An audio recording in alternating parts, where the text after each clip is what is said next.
நான் ஊழியத்துக்கு ஒப்பு கொடுத்தேன். 2010 நான் என்னுடைய உலக வேலையை விட்டுட்டு நான் வந்தேன்.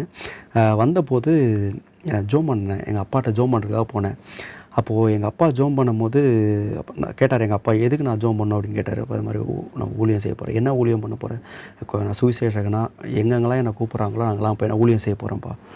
அப்போ எங்கள் அப்பா சொன்னார், "நான் உனக்கு ஜெபம் பண்ணணுன்னா நீ உன் வாழ்க்கையில் 2 கேள்வி கேட்க மாட்டேன்னு சொல்லி நான் ஜெபம் பண்ணுறேன்னாரு."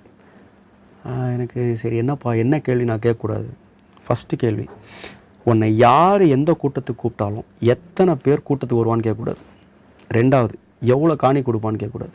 இந்த 2 கேள்வி நீ வாழ்க்கையில் கேட்க மாட்டேன்னு சொல்லி நான் ஜெபம் பண்ணுறேன்னாரு. கிராமத்துக்கு போயிருக்கேன். எனக்கு முகம் தெரியாத ஆட்கள் கூப்பிடும்போது கூட அவங்க சர்ச்சுக்கு நான் போய் ஊழியம் பண்ணியிருக்கேன். ஆனால் நான் சொன்னது போல் ஒரு வருஷத்துக்கு 45 வாரம் நான் ஊழியம் பண்ணியிருக்கேன் வெளியில்.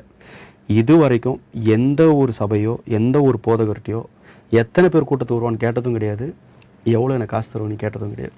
ஆனால் ஆண்டவர் அற்புதமாக நடத்துகிறார் எங்களை. பெரிய தரிசனங்களுக்கு தேவையான தேவைகளெல்லாம் கொடுக்குறாரு.